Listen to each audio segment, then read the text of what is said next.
پاکستان کا مطلب کیا؟ لا الہ الا اللہ. پاکستان کا مطلب کیا؟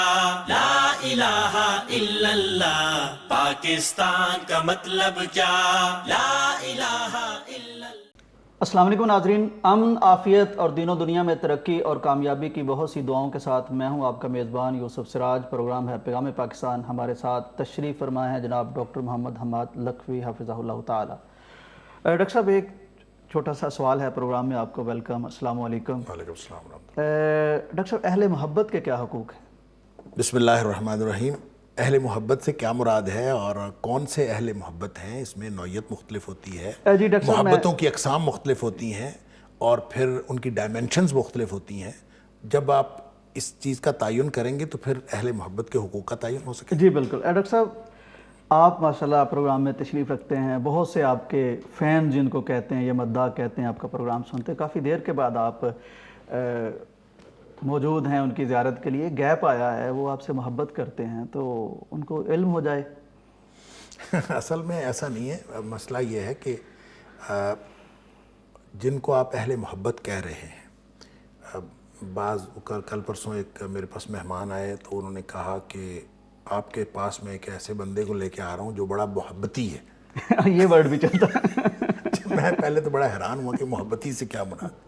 بہرحال گزارش یہ ہے کہ جن لوگوں کو آپ کے ساتھ محبت ہے یا آپ کے ساتھ تعلق ہے، ان کی نوعیت اور ان کی ضرورت، اس کے تعین کے بعد آپ ان کے حقوق کا تعین کر سکتے ہیں. جیسے نبی کریم صلی اللہ علیہ وآلہ وسلم نے فرمایا کہ آپ جس شخص سے محبت رکھتے ہیں اللہ کے لیے، آپ اس کو بتا دیں. لیکن اس کا جواب بھی بتایا کہ اگر آپ کو کوئی شخص کہے کہ انی احبک فی اللہ، کہ میں اللہ کے لیے تمہارے ساتھ محبت رکھتا ہوں، تو اس کا جواب یہ ہے کہ احبک الذی احببتنی لہ، تمہارے ساتھ وہ ذات یعنی اللہ محبت کرے جس کے لیے تم میرے ساتھ محبت کر رہے ہیں. ڈاکٹر صاحب بہت خوبصورت. تو اس کا مطلب یہ ہے کہ نوعیتیں جو ہیں محبتوں کی وہ اہم ہیں، اور جس ڈائمنشن میں اور جس مقصد کے تحت محبت کی جا رہی ہوتی ہے اس کا جواب اور اس کا عملی رسپانس بھی اسی طرح کا. ڈاکٹر صاحب، آپ اتنے پروگراموں میں کیوں نہیں آئے، یہ بتا دیجیے. نہیں، یہ تو میرا خیال ہے ضرورتیں ہوتی ہیں، مختلف اسفار ہوتے ہیں. میرا سفر بھی تھا اور ملک سے باہر آپ تشریف لے گئے تھے. ظاہر اس کی وجہ سے میں پروگرام نہیں کر سکا. میں نے کہا چلو وہ ان کے لیے ذرا وضاحت ہو جائے جو انتظار کرتے رہتے ہیں. ڈاکٹر صاحب وہ ماشاءاللہ بہت سے آپ کے چاہنے والے ہیں، ان کا رابطہ بھی ہوتا ہے، وہ پروگرام کا پوچھتے بھی. اللہ تعالیٰ نے جزائے خیر دے. ڈاکٹر صاحب، آج کے ہمارے موضوعات میں ایک بڑا اہم موضوع شامل ہے جس پر اس وقت سارے پاکستانی سوچ رہے ہیں. کچھ بہت پریشان بھی ہیں اہل درد کہ پاکستان کو ڈیفالٹ کا معاملہ، دیوالیہ ہونے کا معاملہ، مہنگائی کا معاملہ. تو اس والے سے ہمارے ساتھ اس وقت موجود ہیں ایک بڑی ممتاز شخصیت ہیں ڈاکٹر ممتاز انور چودھری صاحب. بہت شاندار شخصیت کے حامل ہیں. ڈین ہے faculty of business economics and administrative, chairman ہیں school of economics Punjab university, سابق وائس چانسلر جھنگ یونیورسٹی بھی ہیں. ڈاکٹر صاحب السلام علیکم. وعلیکم السلام جی. ڈاکٹر صاحب یہ فرمائیے، بہت ماشاءاللہ آپ کا پورٹ فولیو ہے، آپ دیکھتے ہیں مختلف چیزوں کو معیشت کے حوالے سے، اکنامکس کے حوالے سے. تو پاکستان کا معاملہ جو ہے بہت پریشان ہیں پاکستان سے محبت کرنے والے عوام پاکستان کہ یہ ڈیفالٹ کا جو معاملہ ہے اس میں آپ پاکستان کو کہاں دیکھتے ہیں، پاکستان کا مستقبل کہاں دیکھتے ہیں، کتنی پریشانی کی بات ہے؟ دیکھیں جی، اس وقت جو دنیا پوری میں جو صورتحال ہے جی وہ ایک ریسیشن کی صورتحال ہے، اور وہ صرف پاکستان میں نہیں ہے. اگر آپ یورپ میں دیکھیں، پورے ویسٹ میں دیکھیں اور ترقی یافتہ ممالک میں دیکھیں تو وہاں بھی جو اشیاء کی قیمتیں ہیں اور اسی طرح جو معیشتیں ہیں وہ بڑی اس وقت جو ہے ان کی صورتحال جو ہے وہ مختلف ہے اس حوالے سے کہ وہاں بھی جو ہے وہ مہنگائی بہت زیادہ ہو گئی ہے. جی بالکل ڈاکٹر صاحب، میں نے پڑھا ہے کہ یو کے میں بھی کچھ 4 لاکھ لوگ مہنگائی کے خلاف نکلے، فرانس میں کوئی 10 لاکھ کے قریب لوگ نکلے. یہ بالکل ہے تو ایسے ہی. جی بالکل. جی تو اس صورتحال میں آخر یہ جو کووڈ کا ٹائم تھا 20 اور 21 کا سال، اس کے بعد جو ہے یہ اب معیشتیں یا آپ کہہ لیں کہ منڈی کی معیشتیں ہیں، ان میں یہ صورتحال ہے. اور پاکستان بھی اسی دنیا کی ظاہر ہے کہ اس وقت ہم گلوبل ولیج جس کو کہتے ہیں اس کی وجہ سے پاکستان میں بھی جو ہے وہ صورتحال ریلیٹیولی مشکل ہے، اس میں کوئی شک نہیں ہے کہ وہ ہم مشکل صورتحال میں ہیں، لیکن اس کا مطلب قطعاً یہ نہیں ہے کہ ہمیں پر امید نہیں رہنا چاہیے، کیونکہ ایسی بہت ساری جو ہے ممالک جو ہیں ایسی صورتحال میں آئے ہیں اور اس کے بعد جو ہے اس سے نکل آئے ہیں۔ پاکستان میں اس سے پہلے بھی جو ہے یہ مشکل صورتحال پیدا ہو چکی ہے، اور پھر اس کے بعد جو ہے ایک ہم اکنامکس کی زبان میں اس کو بزنس سائیکل کہتے ہیں کہ ہم ریکوری کی طرف اور بوم کی طرف چلے گئے جی ٹھیک۔ اب بھی انشاءاللہ جو ہے اس میں ایک امید کی صورت جو ہے وہ باقی رہنی چاہیے، کیونکہ پاکستان کی جو معیشت ہے اس کا سٹرکچر جو ہے وہ اس حوالے سے سپورٹو ہے کہ اگر ہم تھوڑا سا ایگریکلچر میں یا اسی طرح سے اپنی انڈسٹری میں اور اسی طرح ہمارا جو نوجوان ہے یہاں کا اس میں جو پوٹینشیل ہے اور ہیومن ریسورس کہتے ہیں وہ اتنی قابل ہے یا اتنی اچھی ہے کہ ہم انشاءاللہ امید ہے کہ اس مشکل صورتحال سے جو ہے وہ نکل آئیں گے۔ ڈاکٹر صاحب یہ فرمائیے کہ ڈیفالٹ کا لفظ بولا جاتا ہے میڈیا میں، لوگ سنتے ہیں، بڑا خوفناک محسوس ہوتا ہے، یہ ایکچولی ہے کیا؟ تھوڑا سا ہمیں اندازہ ہو جائے، تعارف ہو جائے، سمجھنا آسان ہو جائے۔ دیکھیں جی، اس کی یہ ہے کہ دنیا میں ایک کریڈٹ ریٹنگ ہوتی ہے یا اسی طرح سے ہماری جو انٹرنیشنل بزنس ہوتا ہے اس میں یہ ہوتا ہے کہ ہم ایک خاص جو ہے جس کو ہم کہہ لیں کہ ہمارے پاس بیلنس آف پیمنٹ کا جو یا اسی طرح سے زر مبادلہ کے ذخائر جو ہیں وہ اتنے ہوتے ہیں کہ جس کی بنیاد پہ ہم ایک اعتبار یا جس کو بزنس کانفیڈنس کہتے ہیں اس کی بنیاد پہ ہم دنیا میں کاروبار کرتے ہیں۔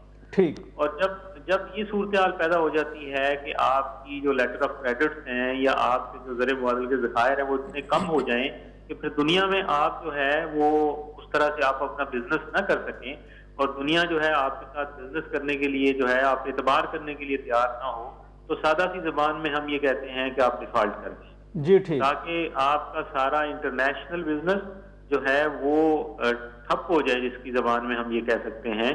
تو پھر یہ ایسی صورتحال ہو جاتی ہے کہ نہ آپ کوئی چیز منگوا سکتے ہیں اور نہ آپ کوئی چیز جو ہے آپ کی وہاں پہ جو ہے نا وہ جا سکتی ہے، تو یہ اعتبار جو ہے وہ اٹھ جاتا ہے مارکیٹ سے اور اس ملک کی معیشت سے۔ جی تو یہ مسئلہ ہے کہ جو ہم یہ سمجھ رہے ہیں کہ ایسی صورتحال نہ پیدا ہو۔ اچھا ڈاکٹر صاحب، ایک آپ یہ فرمائیں کہ پاکستان میں ہم جب مختلف سرگرمیاں دیکھتے ہیں حکومتی سطح پر یا حکومتی اقدامات دیکھتے ہیں تو مثلاً پاکستان میں پی ایس ایل ہو رہا ہے اور اس کے اوپر بھی اخراجات ہو رہے ہیں، اسی طرح گورنمنٹ چل رہی ہے، معاملات ہمارے کوئی بہت ابتری کی صورتحال ہمیں گورنمنٹ لیول پہ نظر نہیں آتی، اگرچہ مہنگائی کی صورتحال عوامی سطح پہ وہ انتہائی دگرگوں ہے اور لوگ مشکل سے مشکل تر زندگی کی طرف جا رہے ہیں، لیکن حکومتی سطح پر ایسے کوئی اقدامات نظر آتے نہیں ہیں۔ تو آپ کیا سمجھتے ہیں، اگرچہ آپ نے پوٹینشیل کی بات کی کہ ہمارا جو بزنس ہے یا ہماری بزنس انڈسٹری ہے یا ہمارا نوجوان جو ہے ہیومن ریسورس اس کو اگر موبلائز کیا جائے تو چیزیں ٹھیک ہو سکتی ہیں، ایگریکلچر سیکٹر کی آپ نے بات کی، لیکن حکومتی سطح پہ وہ اقدامات جو پاکستان کو ڈیفالٹ سے بچانے کے لیے اور اس کو بہتری کی طرف لے جانے کے لیے ہیں، آپ کیا سمجھتے ہیں؟ آپ واقف حال بھی ہیں اور بہت ایک معتبر ادارے میں آپ خدمات سر انجام دے رہے ہیں، تو آپ کیا سمجھتے ہیں کہ حکومتی سطح پر وہ اقدامات کیے جا رہے ہیں یا نہیں کیے جا رہے؟ دیکھیں جی، حکومتی سطح پہ جو دو طرح کے جو آپ کہہ لیں اقدامات کی ضرورت ہے، اس کو ایک ہم انکم سائڈ پہ کہتے ہیں اور ایک ایکسپینڈیچر سائڈ پہ، اخراجات کی سائڈ پہ کہتے ہیں۔ بالکل۔ تو جو ہماری انکم ہے اس کو بڑھانے کے لیے جو ہے جو اقدامات جن کی ضرورت ہے یا ریسورس جنریشن جس کو ہم کہتے ہیں، اس کے لیے یہ ہے کہ ہمارا ٹیکسز کا جو نظام ہے وہ اس کے اندر جو کرپشن پائی جاتی ہے، اس کے اندر جو کمیاں ہیں، اس کے اندر جو ہے وہ پراپر طریقے سے جو ٹیکس کلیکشن نہیں ہوتی، اس پہ جو ہے گورنمنٹ کو اقدامات کرنے چاہیے۔ اور گورنمنٹ جو ہے ہمارا G D P to tax to G D P ratio جس کو ہم کہتے ہیں وہ اتنا کم ہے کہ جس کو بڑھانے کی ضرورت ہے، اور گورنمنٹ جو ہے اس پہ آئی ایم ایف یا جو باقی پاکستان کو قرض دینے والے ادارے ہیں وہ یہی کہہ رہے ہیں کہ آپ اپنا ٹیکس ریونیو جو ہے اس کو بڑھائیں۔ اور دوسری سائڈ پہ ہمارے اخراجات کم کرنے کے لیے گورنمنٹ نے جو ابھی کچھ اقدامات کیے ہیں آسٹیرٹی کے حوالے سے کہ ہم مختلف طرح سے جو ہے اپنے اخراجات کو کم کریں گے، ان اخراجات کو کم کرنے کی ضرورت ہے، اور اس میں زیادہ پبلک سیکٹر کے اخراجات ہیں۔ تو پبلک سیکٹر کے جتنے اخراجات ہیں وہ اگر کم ہوں تو اس سے یہ فائدہ ہوگا کہ جہاں ایک طرف جو ہے آپ کے اخراجات کم ہو گئے، وہاں لوگوں کی جو ہے ان کو انکم ریٹرن ہوتی ہے جس کی زبان میں ہم کہتے ہیں، تو جس سے لوگوں کی زندگیاں جو ہیں وہ آسان ہو سکتی ہیں. تو انکم سائڈ پہ بھی اور ایکسپینڈیچر سائڈ پہ بھی یہ اقدامات آسٹریٹی کے کرنے کی ضرورت ہے، اور ٹیکس کلیکشن کرنے کی جو ہے وہ زیادہ ضرورت ہے تاکہ ہماری انکم بڑھ جائے. ڈاکٹر صاحب آخری بات کے کچھ اقدامات تجویز ضرور کیجئے، گورنمنٹ کیا کرے، عوام کیا کریں اس سچویشن سے نکلنے کے لیے تاکہ کچھ ہم بہتری کے لیے کام کر بھی سکیں. دیکھیں جی، گورنمنٹ ایک تو سب سے پہلے گورنمنٹ کا یہی جو میں نے آپ کو کہا ہے ایبلٹی ٹو ٹیکس جو ہے اس کو بڑھائے. دوسرے نمبر پہ کرپشن کو کم کرے. تیسرے نمبر پہ جو ہے اپنے اخراجات کو، وہ اخراجات نہیں ہے جو منیمل ہیں، آپ کہہ لیں کہ 2 گاڑیاں نہیں 1 گاڑی لے لی، 3 گاڑیاں 4، وہ نہیں ہے. گورنمنٹ کے اخراجات جو ہیں وہ پبلک سیکٹر میں جو ایک بہت بڑا اس وقت لیکیج ہے وہ اسٹیٹ اونڈ انٹرپرائزز ہیں. آپ کا پی آئی اے ہے، آپ کی اسٹیل مل ہے، آپ کی اس طرح کے بہت سارے ادارے ہیں جن پہ آپ کے بہت جو ہیں وہ اخراجات ہو رہے ہیں اور جو آپ کو ریٹرن بھی نہیں دے رہے. ان اسٹیٹ اون انٹرپرائزز کو جو ہے وہ گورنمنٹ اپنے آپ کہہ لیں کہ پرائیویٹ سیکٹر میں یا پرائیویٹائزیشن کرے. آپ ایک عرصے سے جو ہے اس کرنے کی کوشش ہو رہی ہے جو نہیں ہو رہی. دوسری سائڈ پہ جو آپ نے عوام کا کہا ہے، عوام جو ہے اس آپ کے سامنے کچھ چند ایک مثالیں پچھلے 2-4 دنوں میں آئی ہیں کہ بعض عمراء جو ہیں ان کے پاس اتنے پیسے ہیں کہ انہوں نے تجوریاں بھری ہوئی. بعض لوگوں کے پاس اتنے جو ہیں وہ آپ کہہ لیں فارن ایکسچینج ہے ان کے پاس، اور انہوں نے جو ہے اس کو اپنے لیے جو رکھا. تو عوام کو یہ چاہیے، پاکستان کے ایک رسپانسبل سٹیزن کے طور پہ چاہیے کہ ان کے پاس جو آپ کہہ لیں سیونگ ہے وہ نیشنل سیونگ میں لائیں. وہ اپنی پرسنل سیونگ نہ رکھیں بلکہ وہ نیشنل سیونگ میں لائیں. پاکستان کی جو سیونگ ہے وہ اس وقت جو ہے وہ 12 سے 13% کے درمیان ہے. آپ کے پڑوسی ممالک جو ہیں یا آپ کے قریبی ممالک وہاں 30% تک سیونگ ہے. تو اس لیے جب یہ انکم جو مختلف عمراء اور ہمارے آپ کہہ لیں اشرافیہ جو ہے اس کے پاس ہے، اگر وہ نیشنل انکم میں شامل ہو جائے تو عوام جو ہے اگر پاکستان کے رسپانسبل سٹیزن کے طور پہ ہمارا ساتھ دیں تو اس مشکل صورتحال سے جو ہے وہ انشاءاللہ پاکستان جو ہے وہ جلد نکل آئے. جی بہت شکریہ ڈاکٹر صاحب آپ کی قیمتی رائے کا. بہت شکریہ. ڈاکٹر صاحب گفتگو آپ نے سنی، بڑی ماشاءاللہ ماہرانہ نپی تلی رائے تھی، اور وہ جیسے آپ نے فرمایا کہ اندر کی واقفیت سے انہوں نے بات کی اور بڑی پر امید بات کی. اس وقت ہمارے ساتھ ایک اور انالسٹ موجود ہیں. ناظرین اس وقت ہمارے ساتھ موجود ہیں سلمان عابد صاحب، انالسٹ ہیں، کالمسٹ ہیں، سینئر تجزیہ نگار ہیں. بہت اس وقت میڈیا پہ آپ بات کر رہے ہیں پاکستان کی یہ جو سچویشن ہے معاشی. السلام علیکم جی. سلمان صاحب بتائیے، یہ فرمائیے کہ اس سچویشن میں ہم پہنچے کیسے، اس سے نکل کیسے سکتے ہیں؟ آج سے ضرور خراب، بہت عرصے سے خراب ہے اور اس حکومت میں آگے اور زیادہ خراب ہو گئے ہیں. لیکن سوال یہ ہے کہ اگر ہم ملک کے معاشی حالات کو بنیاد بنا کر انتخابات کو پوسٹ پون کریں گے تو اس بات کی کیا ضمانت ہے کہ ہمارے معاشی حالات درست ہو جائیں گے؟ میں یہ کہہ رہا ہوں، تو سب کو پتا ہے کہ اس وقت ملک کے معاشی حالات بڑے خراب ہیں. IMF نے بھی اس وقت معاہدہ کرنے سے انکار کر دیا ہے اور اس کا حل یہ ہے کہ غیر یقینی صورتحال ہے اور غیر یقینی صورتحال کا خاتمہ جو ہے جو الیکشن کے ذریعے ممکن ہو سکتا ہے، اس کے علاوہ کوئی صورتحال نظر نہیں آتی. سلمان صاحب یہ فرمائیے، یہ تو آپ نے بہت قیمتی باتیں کی ہیں، ذرا سیاست سے ہٹ کے آپ کیا سمجھتے ہیں ایز اے انالسٹ کہ ہم نکل جائیں گے اس معاشی بحران سے، کیا بنے گا؟ 2023 تو ہمارے لیے ایک مشکل سال ہے، اس میں کوئی بہت بڑی کامیابی ہمیں نہیں مل سکے گی، لیکن اگر پولیٹیکل اسٹیبلٹی آ جائے تو ہم 2024 میں کسی درست ٹریک کی طرف چل سکتے ہیں. لیکن ابھی تو فی الحال 1 سال مجھے لگتا ہے کہ معاشی معاملات جو ہے کافی بگاڑ کا شکار رہیں گے. اگر انتخابات ہو بھی جائیں تو نئی حکومت جو بھی بنے گی اس کے لیے بھی بہت بے تحاشا معاشی چیلنجز ہیں، اتنی آسانی سے معاشی بحران سے باہر نکل سکیں گے. جی بہت شکریہ جی آپ کے قیمتی وقت کا. ڈاکٹر صاحب وہ جیسے کہتے ہیں کہ اہل فن ان کے اسرار و رموز چیزوں کے سمجھتے ہیں، جانتے ہیں، لیکن ہمارے لیے خوشی کی بات یہ ہے کہ وہ ڈاکٹر صاحب پر امید ہیں پاکستان کے بارے میں. انشاءاللہ بڑی خیر ہے اس میں، اور جب ماہرین بھی اس طرح سمجھ رہے ہیں تو میرے خیال عوام کو تسلی رکھنی چاہیے، حوصلہ رکھنی چاہیے. اس پہ جو دینی ورژن ہے ڈاکٹر صاحب وہ آپ کا تجزیہ تبصرہ ہم لیتے ہیں، لیکن بریک کا وقت ہے. ناظرین بریک سے واپس آتے ہیں اسی موضوع پر، اسی حوالے سے ڈاکٹر صاحب کی رائے جو دینی اعتبار سے ہمیں بہت فائدہ دے گی وہ لیتے ہیں انشاءاللہ. پاکستان کا مطلب کیا؟ لا الہ الا اللہ. پاکستان کا مطلب کیا؟ لا الہ الا اللہ. پاکستان کا مطلب کیا؟ لا الہ الا اللہ. پاکستان کا مطلب کیا؟ لا الہ الا اللہ. پاکستان کا مطلب کیا؟ لا الہ الا اللہ. پاکستان کا مطلب کیا؟ لا الہ الا اللہ. ناظرین ویلکم بیک ٹو پیغام پاکستان. ڈاکٹر صاحب گفتگو آپ نے سنی, سوال بھی کیے. اس حوالے سے ایک تو ڈاکٹر صاحب یہ فرمائیے کہ جو چیز مجھے محسوس ہوئی ان کی گفتگو سے کہ حالات اچھے ہیں, مزید اچھے ہو جائیں گے اور آپ بھی اس پہ بہت رہنمائی دیں گے, لیکن کچھ جو مجھے ان کی گفتگو سے لگا کہ ضروری اقدامات جن جن لوگوں کو, جن جن اتھارٹیز کو کرنے چاہیے وہ نہیں ہو رہے, شاید اس مطلب کیفیت میں جا کے وہ ہو نہیں رہے. آپ نے بڑا اچھا کیا, پی ایس ایل کا تذکرہ کیا, اور بھی ہم بڑی ساری چیزیں دیکھ رہے ہیں. ایون پچھلے دنوں مصنوعات غیر ملکی کے حوالے سے ایک کافی ہاؤس کھولا, اس پہ جو لمبی لائنیں لگی تھیں. یعنی یہ سارا رویہ عوام کا ہو یا ہمارے مقتدر حلقوں کا ہو, حکومت کا ہو, وہ سنجیدگی لگتی نہیں ہے. اس پہ آپ کیا کہتے ہیں؟ دیکھیں بات یہ ہے کہ سنجیدہ کوئی ہو یا نہ ہو, جو سچویشن نظر آتی ہے نا اس میں بھی یہ جو ڈیفالٹ کر گیا, نہیں کیا, دیوالیہ ہو گیا, ہو جاتا ہے, یہ کریڈٹ ریٹنگ کیا ہوتی ہے اور اس پر فرق پڑتا ہے, یہ ساری ٹیکنیکل ٹرمز ہیں جو انٹرنیشنل مانیٹری فنڈ نے, جس کو آئی ایم ایف ہم کہتے ہیں, انہوں نے ایک اپنے عالمی شکنجے میں جکڑنے کے لیے ملکوں کو وہ ایک بنا رکھی ہیں. اب ظاہر ہے کہ ہم ملکوں سے اور پوری دنیا سے تنہائی میں تو نہیں رہ سکتے. پاکستان جو ہے وہ ان کے ساتھ جڑا ہوا ہے اور سارے تجارتی معاملات میں ہیں, امپورٹس ایکسپورٹس کی بات ہے, اور ہر اعتبار سے ہم ان ملکوں سے جڑے ہوئے ہیں.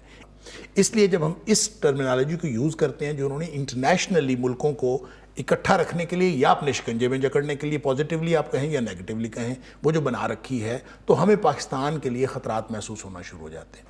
حقیقت بات یہ ہے کہ جب ہم ایک کامن مین کی صورت میں, جو میں نے سوال بھی ڈاکٹر ممتاز انور کو کیا تھا, کہ ہم جب دیکھتے ہیں تو پاکستان کے حالات اس طرح کے نہیں ہیں کہ ہم ڈیفالٹ کر جائیں. دیکھیں کتنا ریونیو اکٹھا ہو رہا ہے, کتنے ہمارے جو موٹر ویز ہیں, ہمارے جو ہائی ویز ہیں, اس کے اوپر روزانہ کی بنیاد پر کتنا ریونیو اکٹھا ہو کے گورنمنٹ کی طرف جا رہا ہے. جو یہاں پہ صورتحال ہے امیر لوگوں کی, جو آپ نے بات کی کہ ایک انٹرنیشنل چین یہاں پہ کافی ہاؤس کھلا تو لوگوں نے کیا صورتحال کی کہ رات تک جو ہے وہ لگی ہوئی تھی, لائن لگی ہوئی تھی, اور پوری دنیا میں انہوں نے کہا ہمارا کوئی آؤٹ لیٹ جو ہے کسی دن پہلے دن جو ہے وہ ریکارڈ ہم نے. اب اندازہ کیجئے کہ یورپ کے اندر ریکارڈ نہیں قائم ہو رہا, امریکہ کے اندر قائم نہیں ہو رہا, پاکستان کے اندر ریکارڈ قائم ہو رہا ہے. تو اس کا مطلب یہ ہے, اور وہ جو ہم پی ایس ایل کی بات کی یا پھر علاوہ ازیں آپ گورنمنٹ کے اور جو بہت ساری چیزوں سے ہمیں نظر آتا ہے, ان کے اخراجات سے نظر آتا ہے, اتنی بڑی کابینہ سے نظر آتا ہے, جو بھی معاملات, اگرچہ گورنمنٹ نے اعلان کیا ہم یہ کریں گے یہ نہیں کریں گے, ان ساری صورتحال میں سمجھ یہ آتی ہے کہ سرمایہ کا مسئلہ نہیں ہے, وسائل موجود ہیں, ان کی تقسیم کا مسئلہ ہے, مس مینجمنٹ ہے. اور وہ مینجمنٹ کس نے کرنی ہے؟ وہ ظاہر گورنمنٹ نے کرنی ہے, وہ یہ والی گورنمنٹ ہو, پچھلی گورنمنٹ ہو یا آنے والی گورنمنٹ, انہوں نے سارے معاملات کرنے. اب دیکھیں جو ڈاکٹر صاحب یہ بات کر رہے تھے کہ جو پرسنل لوگوں کا انکم ہے اس کو نیشنل انکم بنانا چاہیے. اس کا مطلب پتہ ہے کیا ہے؟ اس کا مطلب یہ ہے کہ بلیک منی کو آپ وائٹ منی کریں. اور ڈاکٹر صاحب اس میں ٹرسٹ کی بھی بات ہے. اب ظاہر ہے جب آپ بلیک منی کو وائٹ منی کریں گے تو آپ کو گورنمنٹ کو ٹیکس دینا پڑے گا. جب آپ گورنمنٹ کو ٹیکس دیں گے تو وہ اتنی جو تجوریاں بھری ہوئی ہیں, روز خبریں آتی ہیں کہ فلاں شخص کی تجوری سے اتنی کرنسی نکلی اور اتنا سونا نکلا اور اتنا کچھ نکلا, وہ اگر نیشنل نیٹ کے اندر آ جائے تو ہم تو ڈیفالٹ نہیں کر سکتے. اور اسی طرح اس میں صرف ان لوگوں کی بات نہیں ہے جو حکومت میں شامل نہیں ہیں اور کہیں نہ کہیں پکڑے جاتے ہیں. اس حکومت میں شامل افراد میں سے بھی بہت سارے افراد ایسے ہیں جن کی اپنی تجوریاں بھری ہوئی ہیں. تو اصل مسئلہ وسائل کی تقسیم کا ہے.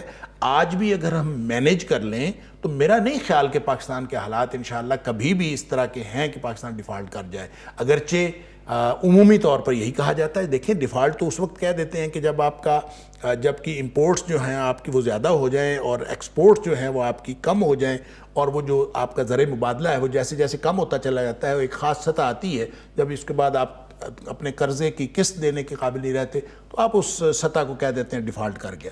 اب ہماری کرنسی کتنے عرصے سے ڈیکریز کر رہی ہے اور کس کی ڈیویلیو ہو رہی ہے, کتنے عرصے سے ہو رہی ہے. آج سے کوئی 20 سال پہلے میرے استاد محترم نے ایک ماہر اقتصادیات سے پوچھا تھا کہ یار یہ روز ہم سنتے ہیں روپے کی ویلیو گر گئی, روپے کی ویلیو گر گئی, تو یہ بتائیں روپیہ ختم نہیں ہوتا؟ یہ روز جو ڈی ویلیو ہو رہا ہے تو تو یہ ختم نہیں ہوتا. اس نے کہا یہ کب کا ختم ہو چکا, ہاں یہ روپیہ کب کا ختم ہو چکا. اب یہ بات آج سے کم از کم بھی 20 سال پہلے کی ہے. تو دیکھ اس کا مطلب ہے گریجولی ہم اسی طرف جا رہے ہیں, ہم کبھی بھی اس کو بریک نہیں لگی, ہم واپس نہیں آئے, اور یہ وہی سلسلہ ہے جو آگے سے آگے بڑھتا ڈاکٹر جا صاحب رہا ہے. اس کی ایک جو نشانی ہمیں نظر آتی ہے نا, یعنی ہم وہ ٹرمنالوجی نہیں جانتے, اس میدان کے لوگ نہیں ہیں, لیکن ہم نے دیکھا کہ سکے ختم ہوئے, ہم نے دیکھا کہ 10 روپے وہ سکے کی شکل میں آ گیا, ہم نے یعنی یہ تو ہم دیکھ رہے ہیں نا کہ کچھ حصہ غائب ہو رہا ہے اس کا. نہیں غائب تو ہو رہا ہے. اب دیکھیں پہلے تو روپیہ جو ہے اس کے ہمارے بچپن میں 5 پیسے اس کی 2 کینڈیاں آ جاتی تھی, اور 5 پیسے ایک رقم ہوتی تھی, یعنی پیسے تو اب ختم ہو گئے. پاکٹ منی میں 5 پیسے رقم ہوتی تھی, پھر 10 پیسے تو اس سے ڈبل ہو جاتی تھی, اور 54 تو وہ جس کو آپ 25 پیسے جس کو کہتے ہیں, وہ تو جس کو ملتے تھے تو بڑا امیر آدمی ہوتا تھا جس کو 25 پیسے جو ہے پاکٹ منی ملتا تھا. تو کہنے کی بات یہ ہے کہ لمحہ لمحہ اور گریجولی ہم ڈی ویلیو تو ہوا ہے ہمارا روپیہ بھی, اور ہماری معیشت بھی دیگرگوں حالات کی طرف جا رہی ہے. ویسے بھی اگر آپ دیکھیں نا, اگر اپنی تاریخ میں, تو جب 70s میں آ کے ہم نے سارے ادارے نیشنلائز کر لیے ہیں, اس سے پہلے تک تو پاکستان فلرش کر رہا تھا, پاکستان کا بزنس چل رہا تھا. پاکستان کے جو 22 خاندانوں کا ذکر کیا جاتا ہے کہ وہ جو ہے وہ سارے پھل پھول رہے تھے اور اسٹیبلش ہو رہے تھے اور مضبوط ہو رہے تھے. تو جب وہ مضبوط ہو رہے تھے تو پاکستان کی اکانومی میں تو کنٹریبیوٹ کر رہے تھے نا. ڈاکٹر صاحب اس وقت ہم کار بنانے والے تھے, اس وقت چائنا آ کے کراچی میں ہماری بلڈنگز دیکھتا تھا, اس وقت ہم مطلب وہی نا, میں یہ عرض کر رہا ہوں, بریک لگی ہے جب ہم اس کو اس وقت نیشنلائز کیا, بالکل, اور پھر نیشنلائز کر کے پھر اس کے بعد تو ہم آہستہ آہستہ نیچے چلے جا رہے ہیں. ایک وقت آیا ہے بہرحال وہ 2002 کے بعد کہ تھوڑی سی اس کو بریک لگی, اور اس کی بھی وجہ انٹرنیشنل جو ادارے ہیں اور انٹرنیشنل کمیونٹی جو ہے انہوں نے اس قدر پاکستان کے اندر ڈالر بھیجے ہیں, اور اس کی بھی کوئی بہت ساری پولیٹیکل ریزنز تھیں. تو اس وقت ایک دفعہ تھوڑی سی بریک لگی ہے اور پاکستان کی اکانومی پھر اوپر کو جانی شروع ہوئی, وگرنہ تو ہم گریجولی نیچے کو جا رہے ہیں. کہنے کی بات یہ ہے کہ وسائل کی نہ کمی تھی نہ کمی ہے. ہمارے حکمران بھی جو خرچ کر دیتے ہیں اور خرچ کیے جا رہے ہیں, اور ہم کہتے ہیں کہ یہ کیوں ایسے نہیں کر رہے. میں یہ سمجھتا ہوں کہ وہ سچویشن کو سمجھتے ہیں, ان کو معلوم ہے کہ ہمارے پاس کوئی وسائل کی کمی نہیں ہے, صرف مینجمنٹ کا مسئلہ ہے. اور جس دن اللہ تعالیٰ ہمیں کوئی اللہ کا خوف رکھنے والا اور عوام سے ہمدردی رکھنے والا اور ملک سے خیر خواہی رکھنے والا حکمران دے دے گا, یہ بریک بھی لگ جائے گی اور یہ واپسی بھی ہو جائے گی انشاءاللہ. ایسا کوئی مسئلہ نہیں ہے. دیکھیں عوام الناس پریشان ہو جاتے ہیں, اور ظاہر ہے یہ پریشانی جینون کم ہے اور رائے عامہ کے ذریعے سے زیادہ کی جاتی ہے. یہ ہمارا میڈیا ڈیفالٹ کر گیا. میں یہ اپنے بچوں کو کہتا ہوں کہ آپ یہ دیکھیں کہ میں تنخواہ دار آدمی ہوں, اور پاکستان کے اندر اور پوری دنیا میں سب سے زیادہ جو اینڈ یوزر ہے جس کے اوپر مہنگائی کا فرق پڑتا ہے وہ تنخواہ دار طبقے پر پڑتا ہے. بالکل. کاروبار کے اوپر, کاروباری اس شخص کے اوپر فرق پڑتا ہے جب مہنگائی کی وجہ سے اس کا کاروبار بند ہو جائے, یا اس کا جیسے بجلی کی وجہ سے, بجلی سپلائی نہ ہونے کی وجہ سے فیکٹریاں بند ہو جاتی ہیں, اس طرح کے جب فرق پڑتا ہے تو کاروباری بندے پر, آدمی پر فرق پڑتا ہے. وگرنہ جو اصل اینڈ یوزر ہے, اگر کسی نے کوئی ریڈی بھی لگانی ہے تو وہ جتنے کی وہ مال لے گا وہ اپنا مارجن رکھ کے آگے بیچ دے گا. لہٰذا کاروباری طبقے پر عام طور پر فرق نہیں پڑتا, فرق پڑتا ہے اینڈ یوزر کی. اینڈ یوزر ہے تنخواہ دار, اور تنخواہ دار طبقے میں عرض یہ کرتا ہوں کہ میں ایک ملازم ہوں, اور میں اپنے بچوں سے کہتا ہوں کہ اس گرتی ہوئی معیشت کے اندر, اس ماحول کے اندر ہمارا اپنا گھر بھی اللہ کا شکر ہے, اور ہمارے پاس اپنی گاڑی بھی ہے, اور ہمارے پاس اتنے پیسے بھی ہوتے ہیں کہ ہم پیٹرول ڈلوا لیتے ہیں اپنی ضرورت کا, اور جو الحمدللہ کھانا بھی کھا لیتے ہیں. تو یہ اللہ کا شکر کرنا چاہیے, اور اسی سے اسیس کر لینا چاہیے کہ پاکستان ڈیفالٹ نہیں کر رہا انشاءاللہ, کہ ان ابتر حالات میں اگر بیشتر لوگ کھانا کھا رہے ہیں, لیکن اس ساری صورتحال کا مطلب یہ نہیں ہے کہ یہاں ان لوگوں کی کمی ہے یا وہ لوگ موجود نہیں ہیں جن کو 2 وقت کی روٹی میسر نہیں ہے. آپ مزدور سے پوچھیں جو انتہائی, وہ بھی ایک تنخواہ دار آدمی ہے جو بالکل روزانہ کی بنیاد پر مزدوری کر کے اپنے پیٹ پالتا ہے اپنے بچوں کا, اس کے روٹی پوری نہیں ہو رہی. اور جو چھوٹے ملازم ہیں جن کی تنخواہ اتنی کم ہے کہ مہنگائی کی وجہ سے ان کی روٹی پوری نہیں ہو رہی, ان کو مینج کرنا حکومت کا کام ہے کہ وہ جو بڑے لیول پہ اخراجات ہو رہے ہیں تھوڑا سا کرٹیل کر لیں تو نیچے والے طبقے کا بندوبست کیا جا سکتا ہے. وہ نہیں ہو رہا. لہٰذا اس ساری گفتگو کا نتیجہ یہ ہے, اور جو ہم نے ڈاکٹر ممتاز انور چودھری صاحب کی بات سنی اس کا نتیجہ یہ ہے کہ نا امیدی نہیں ہے، امید بہرحال موجود ہے، اور اس کی امید کی وجہ صرف اور صرف کوئی نرگسیت نہیں ہے، کوئی اس کے اندر کوئی ایسی بات نہیں ہے کہ ہم خیالات کی دنیا میں رہیں، صرف تخیلات کی امید نہیں ہے، بلکہ آن گراؤنڈ ہمارے جو معاملات ہیں وہ اس قدر اچھے ہیں اور اس قدر وسائل اور پوٹینشل موجود ہے کہ ہم اپنے پاؤں پہ کھڑے ہو سکتے ہیں اگر حکومت اور جتنے بھی مینجمنٹ کرنے والے ادارے ہیں وہ اگر اس طرح کی مینجمنٹ کر لیں کہ دیکھیں کتنی اچھی مینجمنٹ کا سسٹم نبی اکرم صلی اللہ علیہ وسلم نے مثلا زکوٰۃ کے بارے میں آپ نے فرمایا. قرآن کہتا ہے کئی لا یکون دولۃ بین الاغنیاء منکم، کہ دیکھیں مینجمنٹ بہت ضروری ہے. ایسا نہ ہو کہ دولت جو ہے صرف عمراء کے پاس جو ہے وہ مرتکز ہو جائے، ایسا نہ ہو. ارتکاز دولت کو ختم کرنا ہے. پھر نبی پاک صلی اللہ علیہ وسلم نے فرمایا زکوٰۃ یہ ہے تؤخذ من اغنیائہم فترد الی فقرائہم، وہ ان سے عمراء سے لی جائے گی، غرباء کو تقسیم کی جائے گی. اگر ایسا سسٹم کر دیا جائے، ایسا نظام بنا لیا جائے، گردش دولت کا انتظام ہو، ارتکاز دولت کو ختم کرنے کا، یہ ہے وہ مینجمنٹ جو شریعت نے ہمیں بتائی ہے. اور آج بھی اگر حکمران اس کو کریں گے تو میرا نہیں خیال انشاءاللہ کہ ہم کبھی ڈیفالٹ ہونے جا رہے ہیں، اور نہ ڈیفالٹ ہوں گے اور نہ ہی انشاءاللہ کوئی ایسا خطرہ ہے. البتہ ہماری غلطیاں ہیں، ہماری حکمرانوں کی غلطیاں ہیں، ہماری سابقہ تاریخ کی غلطیاں ہیں. ان ساری غلطیوں کو اگر ہم اوورکم کر لیں تو آج بھی ہم واپس اپنے پاؤں پہ کھڑے ہو سکتے ہیں. بالکل. ناظرین، اللہ تعالیٰ نے جو پاکستان کو وسائل دے رکھے ہیں، جو صلاحیت دے رکھی ہے، جو پوٹینشل دے رکھا ہے، یقین کریں کہ اگر آپ کبھی کمپیریزن کریں تو ترس آتا ہے بہت سے ایسے ممالک پر جن کے پاس ان میں سے آدھی چیزیں بھی نہیں ہیں اور وہ کتنا آگے بڑھ گئے ہیں. جیسے ڈاکٹر صاحب نے فرمایا، بہت خوبصورت آخر پہ بات جب پہنچی ہے کہ وسائل کی تقسیم اصل ہمارا مسئلہ ہے، ارتکاز دولت کو توڑنا اصل ہمارا مسئلہ ہے. اور انٹرنیشنل میڈیا بھی اب تو یہ کہہ رہا ہے پاکستان کو. ویسے مجھے بڑا افسوس ہوتا ہے کہ جب یہ باہر سے بات سننی پڑتی ہے کہ خدا کے لیے اشرافیہ کو مراعات دینا بند کرو، غریبوں کو دو، یہ ہمارا مسئلہ ہے. اس پہ تھوڑی اور بات ہونی چاہیے. میں انشاءاللہ کوشش کرتا ہوں ڈاکٹر صاحب سے کچھ اسلامی حوالوں سے مزید رہنمائی لوں کہ ایسے معاملات میں سیرت سرور کونین سے کیا سبق ملتا ہے، سیرت خلفائے راشدین سے کیا سبق ملتا ہے. اصل مجھے لگتا ہے ہمارا مسئلہ یہی ہے. بریک کا وقت ہے، واپس آتے ہیں. پاکستان کا مطلب کیا؟ لا الہ الا اللہ. پاکستان کا مطلب کیا؟ لا الہ الا اللہ. پاکستان کا مطلب کیا؟ لا الہ الا اللہ. پاکستان کا مطلب کیا؟ لا الہ الا اللہ. پاکستان کا مطلب کیا؟ لا الہ الا اللہ. پاکستان کا مطلب کیا؟ لا الہ الا اللہ. ناظرین، ویلکم بیک ٹو پیغام پاکستان. ڈاکٹر صاحب، بات بڑی اہم ہو رہی تھی. ہمارے ہاں لوگ ڈاکٹر صاحب اس لیے بھی ان کے اندر ایک غصہ آ جاتا ہے جب یہ دیکھتے ہیں کہ مہنگائی ہونی چاہیے، پوری دنیا میں ہے، چلو ملک کی خاطر مہنگائی برداشت کی جا سکتی ہے، قربانی ہم دے سکتے ہیں. اس ملک کے لیے کیا قربانی نہیں دی، اس کی تو بنیادوں میں ہم نے خون ڈالا ہوا ہے، تو یہ پیسہ کیا چیز ہے، اس طرح کے معاملات کیا چیز ہیں. لیکن مسئلہ ڈاکٹر صاحب تب بنتا ہے جب غریب کے لیے زمین تنگ ہوتی ہے، اس کی جیب پر حملہ کیا جاتا ہے. وہ دیکھتا ہے کہ جن کے پاس پہلے ہی اتنا کچھ دیا، اس ملک سے لیا انہوں نے، ان پہ کچھ نہیں ڈالا جا رہا. میں یہ جاننا چاہتا ہوں ڈاکٹر صاحب کہ ذرا اسلامک حوالے سے بتائیے کہ ایسے مواقع پر خود نبی صلی اللہ علیہ وسلم کا یا حضرت ابن عمر رضی اللہ تعالیٰ عنہ کا کیا طرز عمل ہوتا تھا، کیا ہوتی ہے اس طرح کی مشکلات کے وقت؟ دیکھیں، نبی اکرم صلی اللہ علیہ وسلم کی سیرت کو جب ہم دیکھتے ہیں اور آپ نے ساتھ خلفائے راشدین کی بات کی، تو بنیادی بات یہ سمجھنی چاہیے کہ مسلمان کی جو زندگی ہے اس میں معاشی ترقی یہ اتنی اہم نہیں ہے. واہ، بہت خوبصورت بات. یعنی آپ دنیا میں آئے ہیں اللہ کی بندگی کرنے کے لیے.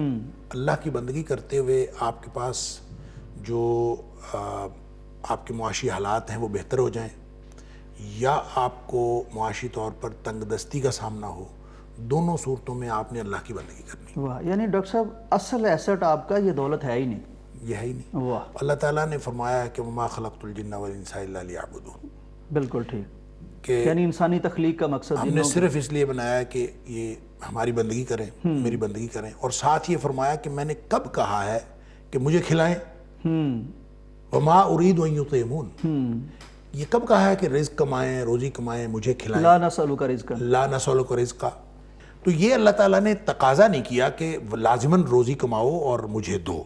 لازماً عبادت کرو. اس کے بغیر زندگی نہیں ہے. لہٰذا جب ہم قرآن کے تصور زندگی اور مقصد زندگی کو دیکھتے ہیں تو پھر یہ والے مسائل نہیں رہتے. دیکھیں حضرت شیخ عبد القادر جیلانی رحمۃ اللہ علیہ کے بارے میں آتا ہے کہ وہ ان کے بہت بڑے بڑے جہاز چلتے تھے, بہت بڑا کاروبار تھا, اور وہ ایک دفعہ اپنے طلباء کو پڑھا رہے تھے تو کسی نے آ کے خبر دی کہ شیخ وہ پتہ چلا ہے کہ ہمارا جو فلاں جہاز یا کشتی جو تجارتی وہ بھری ہوئی آ رہی تھی, اس کے بارے میں پتہ چلا ہے کہ وہ جہاز ڈوب گیا. بہت بڑی خبر تھی. تو اچھا ڈوب گیا ہے, انا للہ و انا الیہ راجعون, یہ کہا اور پھر پڑھانا شروع کر دی. کمال. تھوڑی دیر بعد پھر ایک شخص آیا اور اس نے کہا کہ وہ شیخ جو ابھی خبر آئی تھی وہ غلط تھی اور وہ جہاز صحیح سلامت کنارے پہنچ گیا ہے. تو وہ اس کو سن کے کہتے ہیں اچھا پہنچ گیا ہے الحمدللہ, اور پھر پڑھانا شروع کر دیا.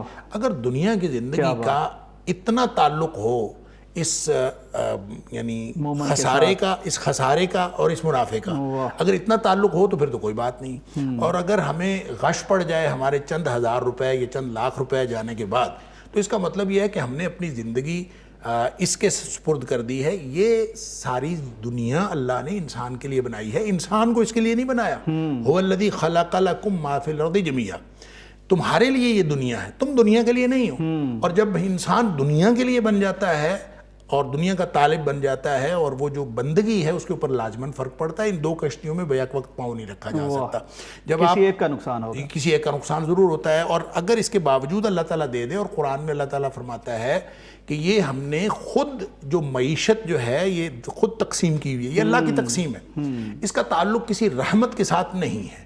حضرت ابراہیم علیہ السلام نے اللہ تعالیٰ سے دعا کرتے ہوئے یہ کہا جب تو فرمایا کہ میری اولاد میں بھی امام بنانا, تو اللہ تعالیٰ نے فرمایا کہ میرا وعدہ ظالموں کے ساتھ نہیں ہے, یہ چیز نہیں ملے گی. پھر جب حضرت اسی میں ہے کہ حضرت ابراہیم علیہ السلام نے جب اہل مکہ کے لیے رزق کی بات کی تو خود ہی اس میں شامل کر دیا کہ جو لوگ آخرت پر ایمان رکھتے ہوں, اللہ پر اور آخرت پر ایمان رکھتے ہیں, ان کو رزق دے دینا. تو اللہ تعالیٰ نے وہاں فرمایا کہ جو ایمان نہیں بھی رکھتے میں ان کو بھی رزق دیتا ہوں, کیونکہ یہ معاملہ رزق کا معاملہ, اس کا تعلق اس بات سے نہیں ہے, یہ تو اللہ کا ایک امتحان ہے. کسی کو اللہ تعالیٰ دے کے آزماتا ہے, کسی کو لے کے آزماتا ہے. پھر اللہ تعالیٰ نے وہ جو آپ نے لا نسألک رزق کا آپ نے اشارہ کیا, تو سورہ طٰہٰ کے اندر اللہ تعالیٰ فرماتا ہے وَلَا تَمُدَّنَّ عَيْنَيْكَ إِلَىٰ مَا مَتَّعْنَا بِهِ أَزْوَاجًا مِّنْهُمْ زَهْرَةَ الْحَيَاةِ الدُّنْيَا لِنَفْتِنَهُمْ فِيهِ, کہ یہ جو دنیا والوں کو ہم نے مال معیشت دے رکھا ہے اس کی طرف آنکھیں لمبی کر کے نہ دیکھو, یہ ہم نے یہ دنیاوی آرائش کا سامان ہے, چند روزہ. اور فرمایا لِنَفْتِنَهُمْ فِيهِ, یہ تو ہم نے اس لیے دیا ہے تاکہ ہم ان کا امتحان کریں.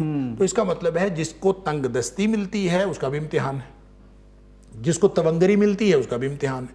فرق اس میں یہ ہے کہ جس شخص کا ایمان اللہ پر نہیں ہوتا اور آخرت پر نہیں ہوتا, وہ ان دونوں معاملات میں تونگری میں بھی گناہ لے لیتا ہے اور وہ تنگ دستی میں بھی گناہ لے لیتا ہے. اور پھر نبی کریم صلی اللہ علیہ وسلم کا وہ فرمان بھی واپس ذہن نشین کر لیجئے, جہاں اللہ کے رسول صلی اللہ علیہ وسلم فرمایا تھا کہ عجب لامر المؤمن, مومن کا معاملہ بڑا عجیب ہے. بالکل, یہ جس طرح کے بھی حالات ہوں یہ خسارے میں نہیں رہتا.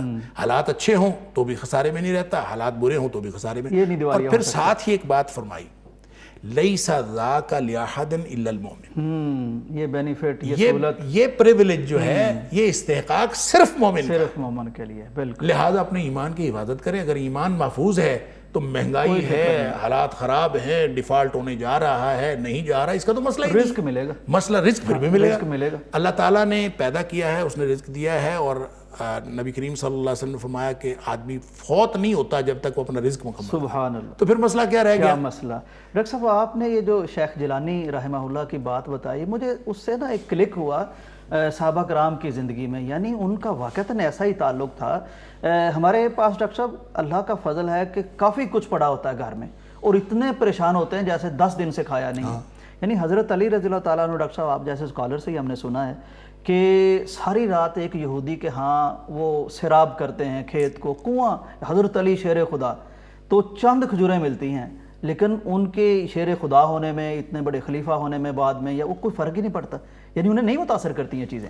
دیکھیں نبی اکرم صلی اللہ علیہ وسلم کا ایک فرمان ہے, اس میں ایڈ کریں گے تو میرا خیال کنسیپٹ اور واضح ہو جائے گا۔ آپ نے فرمایا 3 باتیں ایسی ہیں اگر اللہ نے کسی شخص کو دے دیں تو ایسا ہے کہ جیسے اللہ تعالیٰ نے اس کو ساری دنیا ہی اس کے سامنے ڈھیر کر دی، سبحان کأنہ حیزت لہ الدنیا، بالکل ٹھیک، وہ ایسے ہے جیسے اس کے سامنے پوری دنیا اکٹھی کر کے اس کے قدموں میں ڈال دی، یعنی وہ تو بادشاہ ہے دنیا کا۔ وہ 3 اہم وہ چیزیں 3 کون سی؟ باتیں فرمایا، پہلی بات یہ ہے کہ وہ صبح اٹھتا ہے تو وہ حالت امن میں اٹھتا ہے، اس کو کوئی خوف لاحق نہیں، اللہ اکبر، امن کے ساتھ کتنی صبح بڑی نعمت ہے یہ۔ سبحان اللہ۔ دوسری بات یہ ہے کہ صبح اٹھتا ہے وہ حالت تندرستی میں اٹھتا ہے، اس کو کوئی بیماری لاحق نہیں، صحت صحت برقرار کے ہے۔ ساتھ، سبحان اللہ۔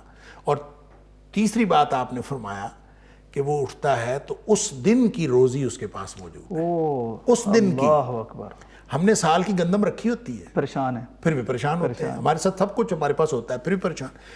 اس دن کا کھانا اگلے دن کا نہیں، صرف اس دن کا کھانا موجود ہے۔ نبی اکرم صلی اللہ علیہ وسلم نے فرمایا یہ 3 باتیں جس شخص کو مل گئیں، میسر آ گئیں، کأنہ حیزت لہ الدنیا، دنیا کا بادشاہ ہے۔ وہ دنیا کا بادشاہ ہے۔ آپ اندازہ کریں، ہم اگر اس معیار پر اپنے آپ کو پرکھیں تو ہم سب بادشاہوں کی زندگی گزار رہے ہیں، بالکل ٹینشن ہے ہی نہیں پھر۔ ٹینشن ہے نہیں، لیکن ہم ٹینشن اس وقت لیتے ہیں، ہمیں یہ پورا جو اصل میں میڈیا بھی اور پورا ماحول بھی اور پھر انٹرنیشنل میڈیا بھی، یہ جو آہستہ آہستہ چیزیں اور مراعات اور ترغیبات، یہ انسان کو اس کا اطمینان چھین لیتی ہیں اس سے۔ اور اچھی بڑی گاڑی، آپ انسان گاڑی چلا رہا ہوتا ہے اچھا بھلا، لیکن اس کو کوئی اشتہار ایسا دکھائیں گے کہ جناب یہ اس سے کہیں اچھی گاڑی ہے، یہ قسطوں میں مل جائے گی، یہ نیا ماڈل ہے، آپ قسطوں پہ لے سکتے۔ اچھا، آدمی کا دل کرنے لگتا ہے کہ میں یہ گاڑی بیچوں اور قسطوں پہ وہ والے لے لوں، یعنی اس کو عدم اطمینان کا شکار کرنے کے لیے اس سارے ماحول کا کردار۔ ڈاکٹر صاحب، آپ حدیث رسول جب بیان فرما رہے تھے تو میرے ذہن میں کچھ چیزیں گھوم رہی تھیں۔ سچی بات ہے کہ پیغمبر علیہ السلام کا جو ارشاد ہے، اس کی جو برکت، اس کی جو معنویت ہے، وہ وقت کے ساتھ ساتھ اس طرح کھل کے سامنے آتی ہے۔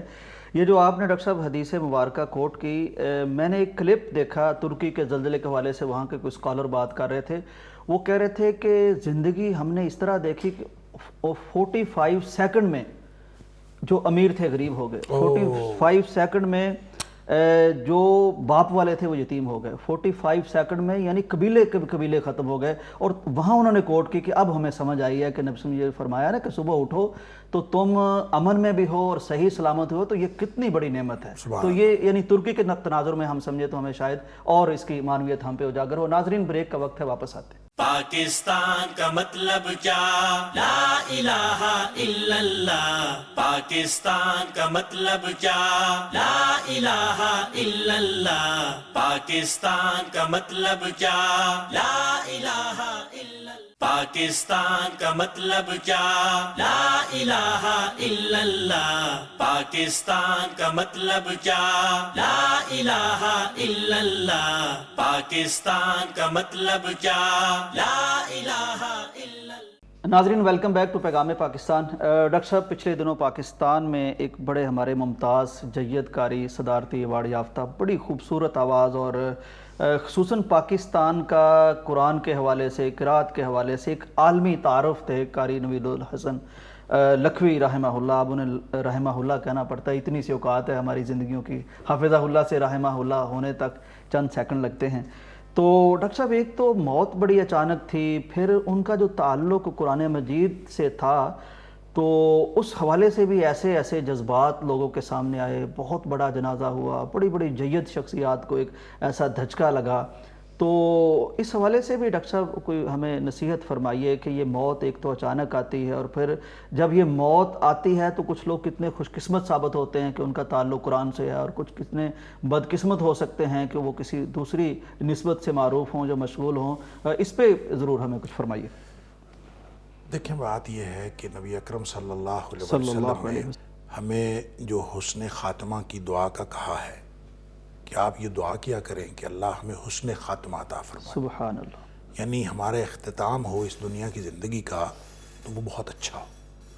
تو میں یہ سمجھتا ہوں کہ اور اس کی اہمیت بھی بہت ہے ڈاکٹر صاحب۔ اور قاری نوید الحسن صاحب، دیکھیں آخر پہ آپ نے لا الہ الا اللہ کہہ دیا، تو جنتی ہوگی۔ من کان آخر کلامی، جی، من کان آخر کلامی، نبی اکرم صلی اللہ علیہ وسلم فرمایا من کان آخر کلامہ لا الہ الا اللہ فدخل الجنہ، جس کا آخری کلام لا الہ الا اللہ ہو گیا، تو اس کا مطلب یہ ہے کہ زبان سے لا الہ الا اللہ کہے یا وہ لا الہ الا اللہ پہ زندگی گزار رہا ہو۔ واہ، دوسری بات یہ ہے کہ اس میں حسن خاتمہ اور موت جو ایک بڑی حقیقت ہے، اس کو لوگ سمجھتے ہیں کہ ہماری موت اچھی ہونی چاہیے، ہماری موت شہادت کی ہونی چاہیے، یا کوئی بھی موت کے حوالے سے انسان اگر کانشیس ہو، اللہ کرے کسی کو اگر یاد ہو اپنی موت، تو بات اصل میں یہ ہے کہ موت شہادت کی نہیں ہوتی، زندگی شہادت کی ہوتی ہے۔ واہ، بہت خوبصورت بات۔ جیسے نبی کریم صلی اللہ علیہ وسلم نے فرمایا کہ جو شخص کر سکے تو اس کو چاہیے کہ وہ جو شخص یہ کر سکے کہ اس کی موت مدینے میں آئے تو اس کو چاہیے کہ یہ کرے۔ یہ کرے، اچھا، موت تو کسی کے ہاتھ میں وہاں نہیں ہے، زندگی گزارے، جی۔ موت تو کسی کے ہاتھ میں نہیں ہے، تو جب موت ہاتھ میں نہیں ہے تو اس کا مطلب ہے وہاں زندگی گزارے۔ تو اس کا مطلب یہ ہوا کہ ہمارے ہاتھ میں، ہم نے اگر شہادت کی موت لینی ہے تو ہم نے شہادت کی زندگی گزارنی ہے، اگر ہم نے مدینہ میں موت لینی ہے تو ہم نے مدینہ منورہ میں زندگی گزارنی ہے۔ تو اس کا تعلق اصل میں زندگی کے ساتھ ہے۔ بہت خوبصورت تو قاری نوید الحسن صاحب کی جو زندگی ہے، اللہ تعالیٰ ان کے درجات بلند فرمائے، تو وہ زندگی اس بات کی عکاس ہے اور اس حقیقت کی نشاندہی کرتی ہے کہ جس شخص نے زندگی قرآن کے ساتھ گزاری ہے، اب جس کو یہ مطلوب ہو اور جس کی خواہش ہو میری زندگی، میری موت قرآن کے ساتھ آئے، تو ظاہر ہے وہ اپنی زندگی قرآن کے ساتھ گزارے۔ تو زندگی قرآن کے ساتھ گزارنے کی ایک مثال ہمیں قاری نوید الحسن لکھوی صاحب کی صورت میں ہمیں ملی کہ انہوں نے پوری زندگی قرآن کے ساتھ گزاری، اور وہ لوگوں کو قرآن کے قریب کرتے رہے، خوبصورت قرآن پڑھتے تھے، قرآن کی ہی ایک محفل سے نکلے اور قرآن ہی کی ایک محفل میں جا رہے ہیں، اور اپنے شاگرد بھی ہیں اور سب کو قرآن ہی پڑھایا ہے، قرآن ہی سکھایا ہے، بچوں کو قرآن حفظ کرایا ہے، پوری زندگی قرآن کے ساتھ۔ اور جو زندگی ان کی اور زندگی کے جو پہلو ہماری آنکھوں سے اوجھل ہے، ان کے بارے میں بھی ہمارا حسن ظن یہ ہے کہ وہ بھی قرآن کے مطابق گزرے ہوں۔ انشاءاللہ۔ تو جب وہ قرآن کے مطابق گزرے ہیں تو پھر اچانک موت آئے، کسی جگہ جاتے ہوئے آ جائے، پھر انسان کو فکر نہیں رہتی۔ جب انسان زندگی اس طرح سے گزار رہا ہو کہ جو زندگی اس کو آخرت کے لیے مطلوب ہے، تو پھر موت کسی بھی وقت آ جائے تو اس کا مطلب ہے موت کی تیاری تو موجود ہے۔ موت سے پہلے موت کی تیاری کرنے والا ہی نبی کریم صلی اللہ علیہ وسلم نے فرمایا سب سے دانشمند ہے اور سب سے عقل مند تو وہ ہے جو موت سے پہلے موت کی تیاری کرتا ہے۔ تو میرا خیال یہ ہے کہ اس سے قاری نوید الحسن صاحب کی موت سے لوگوں کو دھچکا بھی لگا، بہت سارے جید شیوخ الحدیث بھی وہاں پہ تشریف لائے، بہت بڑا جنازہ ہوا۔ لوگ، اصل بات یہ ہے کہ اچانک موت ایک دم دہلا کے رکھ دیتی ہے۔ پھر اس طرح کے قاری قرآن جن کے ساتھ محبت ہی قرآن کی وجہ سے اس نے واقعتاً دہلا کے رکھ دیا، اور ہر آنکھ اشک بار تھی، اور میں نہیں سمجھتا کہ کوئی بھی دین سے اور قرآن سے تعلق رکھنے والا شخص ایسا ہوگا جو اس پر افسوس نہیں کر رہا تھا اور رنجیدہ نہیں تھا۔ لیکن اس میں سبق یہ ہے، دیکھیں جب ہم جنازے پہ جاتے ہیں تو دو اس میں مقاصد ہوتے ہیں جنازے پہ جانے کا۔ ایک مقصد یہ ہوتا ہے کہ خلوص کے ساتھ اس مرنے والے کے لیے دعا کی جائے۔ نبی اکرم صلی اللہ علیہ وسلم فرمایا اذا صلیتم علی المیت فاخلصوا له الدعاء، جب تم جا کے کسی بھی میت پر جب جنازہ پڑھو تو انتہائی خلوص کے ساتھ دعا کرو۔ اب یہ جو خلوص کا معیار کیا ہے؟ خلوص کا معیار یہ ہے کہ وہ جو آگے میت پڑی ہوتی ہے نا، اس کو سمجھیں کہ یہ میری میت پڑی۔ اللہ اکبر، پھر اخلاص آئے گا واقعتاً۔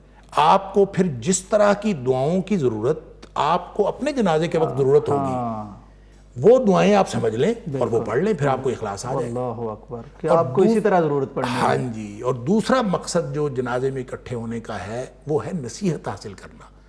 کفا بالموت واعظا، یہ نصیحت حاصل کرنے کے لیے موت ہی کافی ہے۔ تو نصیحت کا معیار یہ ہے، اگر ہم نصیحت حاصل کرتے ہیں تو اس کا معیار یہ ہے جو میں پہلے بات کر رہا ہوں کہ زندگی پھر انسان اس طرح سے گزارے کہ نہ اللہ کا حق ہمارے ذمے ہو اور نہ اللہ کے بندوں کا کوئی حق ہمارے ذمے ہو۔ اگر کوئی ہمارے ذمے ہے تو اس کی ادائیگی کی فوراً فکر کی جائے اور اس کو عملی طور پر اس سے فارغ ہو جایا جائے تاکہ مرتے وقت کوئی پچھتاوا نہ ہو۔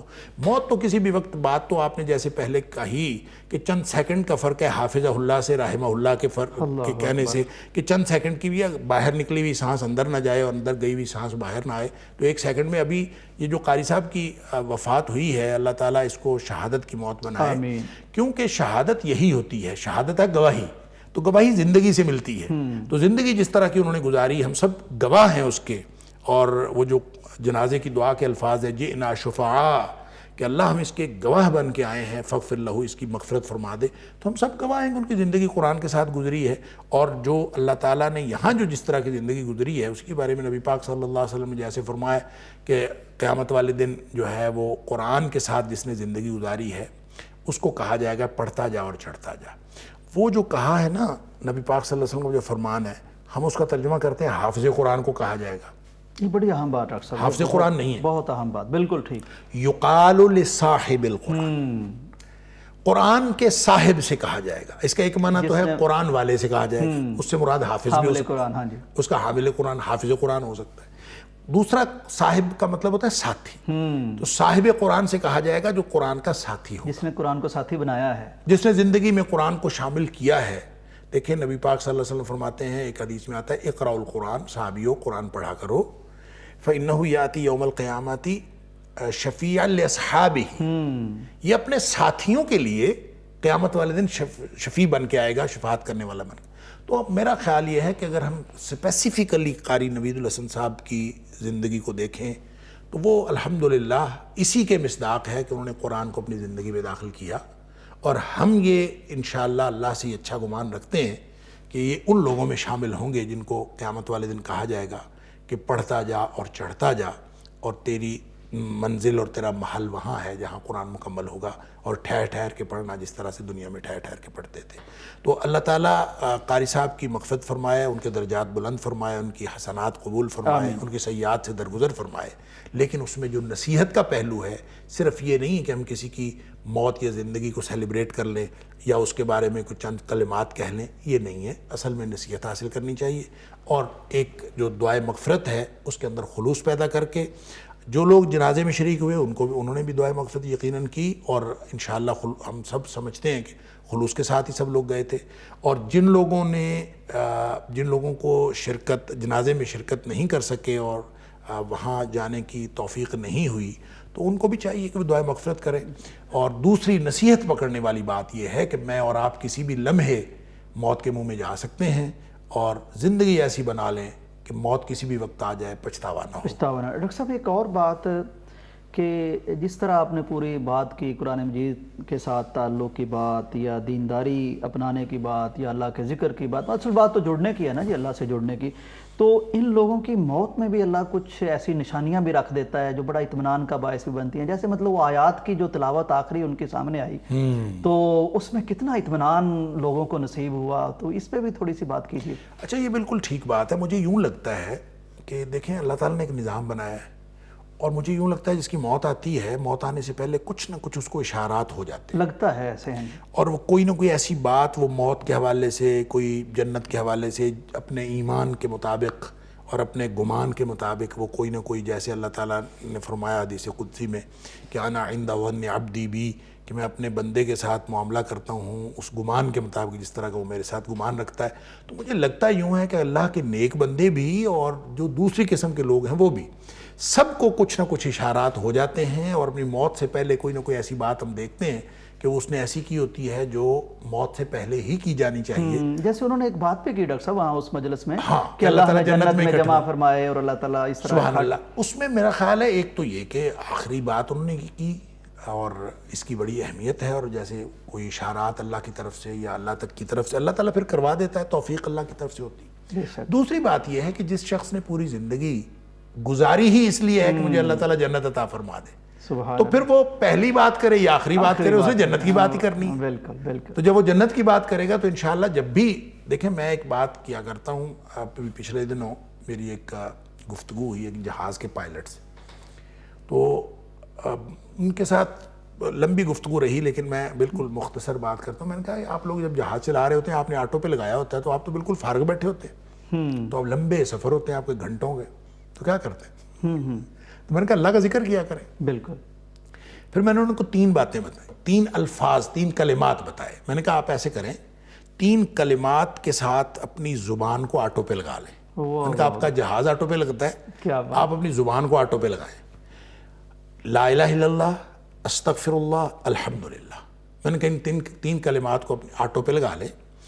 چند دن آپ کو محنت کرنی پڑے گی کہ آپ سوچ سمجھ کے کریں، اور سوچیں کیا لا الہ الا اللہ اقرار ہے کہ اللہ میں تیرے سوا کسی کا نہیں، اور تیرے سوا میرا بھی کوئی نہیں ہے، اور یہ باہمی اقرار ہے، اور استغفر اللہ معافی ہے، الحمدللہ شکر بھی ہے، اور دعا بھی ہے۔ تو میں نے کہا یہ لا الہ الا اللہ، استغفر اللہ، الحمدللہ، میں نے کہا اس کو آٹو پہ لگا لیں زبان کو، تو یہ جیسے آپ کا جہاز آٹو پہ لگ کے ڈائریکشن اس کی سیدھی ہو جاتی ہے، اسی طرح سے آپ جب ان کلمات کے ساتھ لگ جائیں گے نا تو اس کا مطلب یہ ہوگا کہ جو ہی آپ کی زبان فارغ ہوگی لا الہ الا اللہ استغفر اللہ الحمدللہ لا خود بخود شروع ہو جائے. کوئی جھٹکا لگے گا تو لا الہ الا اللہ منہ سے نکلے گا. تو جب میں نے کہا موت کا جھٹکا لگے گا تو بھی زبان سے لا الہ الا اللہ نکلے گا، تو وہ پھر من کان آخر کلام لا الہ الا اللہ فدخل الجنہ. تو میں نے کہا یہ سارا ٹوٹل لائن سیدھی ہو جاتی ہے. جس طرح سے آپ کے جہاز کی ڈائریکشن سیدھی ہو جاتی ہے اسی طرح سے ہمارا یہ سسٹم سارا سیدھا ہو سکتا ہے. تو مجھے یہ لگتا ہے کہ قاری نوید الحسن لکھوی جو رحمہ اللہ ہیں انہوں نے پوری زندگی اس طرح سے آٹو پہ لگائی ہوئی تھی. قرآن دیکھیں نا، بچے بھی قرآن کے ساتھ منسلک ہیں، خود بھی قرآن کے ساتھ منسلک ہیں، ایک ادارے میں پڑھا رہے ہیں قرآن پڑھا رہے ہیں، دوسرا ادارہ قرآن، ہر جگہ پہ مطلب ان کی پوری زندگی قرآن کے ساتھ ہے. تو اگر کسی شخص نے اپنی موت اس طرح کی بنانی ہے کہ وہ قرآن کے ساتھ آئے تو اپنی زندگی اس طرح کی بنائے کہ وہ قرآن کے ساتھ. بالکل. ڈاکٹر صاحب جب یہ ساری بات آپ کر رہے تھے تو ایک شعر مجھے یاد آ رہا تھا، وائنڈ اپ بھی کرنا ہے پروگرام کا. ایک دن ان کی گلی سے گزرا تھا میں، پھر یہ روز کا مشغلہ ہو گیا. سبحان اللہ. یعنی یہ بن جائے گی عادت اگر آپ بنا لیں گے تو پھر منہ سے یہ چیزیں قرآن نکلے گا. ناظرین، جب ہم نے پروگرام شروع کیا تو دنیا کے مسائل پہ ہم بات کر رہے تھے اور ایک ترتیب کچھ ایسی بنی بات کرتے کرتے کہ بہت خوبصورت سلوشن پہ بالآخر ہم پہنچ گئے ہیں کہ دنیا کی قدر و قیمت اتنی سی ہے، اتنی سی ان کو اہمیت دی جائے. جو اللہ نے وعدہ کر دیا ہے، ہم ماں کے پیٹ میں تھے، ہمارا رزق لکھوا دیا، ہمارا عمل لکھوا دیا اور ہماری معاملات لکھوا دیے، موت لکھوا دی. ان کا فکر ہم نے کیا کرنا جو ہمارے آنے سے پہلے سارا کچھ طے ہو گیا. سورج ہم نے دیکھا نہیں تھا، ہوا ہم نے ابھی چکھی نہیں تھی، تو سارا کچھ لکھا جا چکا. اصل کرنے کا کام یہ ہے کہ خود کو دین کے معاملے میں آٹو پہ لگائیں تاکہ جب بھی موت آئے تو قاری نوید الحسن صاحب جیسی موت آئے، جب بھی موت آئے اللہ کے ولیوں جیسی موت آئے، جب بھی موت آئے ایک مسلمان کی موت آئے. اس سے بڑی کوئی کامیابی نہیں ہے. اجازت دیجیے، اللہ حافظ. پاکستان کا مطلب کیا؟ لا الہ الا اللہ. پاکستان کا مطلب کیا؟ لا الہ الا اللہ.